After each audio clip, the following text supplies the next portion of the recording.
5 months ago, we were doing a different answer. Now we are looking at how companies have moved their people to working from home. But now the big focus is we want to understand, one, where vulnerability is within our customers so that they can serve them better, whether that be for compliance purposes, whether it be for revenue protection, whether it be just generally looking after the customers to ensure that they stay with them so there's no churn. But the other thing that we're seeing more and more since the last few months is how do we look after the vulnerability of our employees?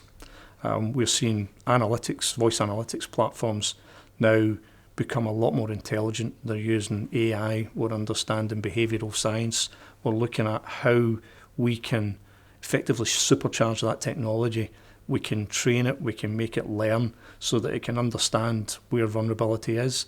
By vulnerability, I'm meaning from an HR perspective, putting myself in the seat of the customer, for want of a better word. I need to understand that the amount of investment that I have in somebody sitting working from home is protected, and that person is all right, because we have a vested interest in them, from training, from employment, from everything that we've done to get them where they are.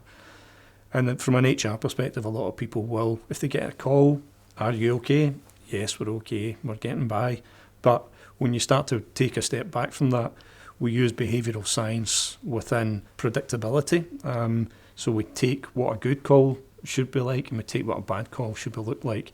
And then we use AI learning to understand how that technology, what those words and phrases are.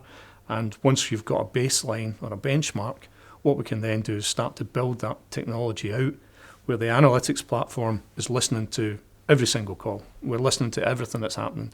So from Glasgow, I can be listening to a call from an agent sitting in their home, and what we can do is we can get alerts when words or phrases are being used, stress, tone of voice, whether the pitch is up or down, and we can do that not only for the end customers or me as a consumer from taking a product, or some of the agents that we have that are delivering a service to me as a consumer, so that we can make sure that the health and well-being is moving forward. So analytical technology is definitely one of the big changes that we'll see coming into play in the next few years. A lot of companies, again, at the beginning of the year, I would have said working from home, cloud technology, but the market has shifted so fast, so quickly, that what would have taken people 2 or 3 years to implement has been implemented in months. People are now becoming used to it, people are accepting the technology, so they're now looking at what's next, how can we maintain our customers and how can we maintain our staff.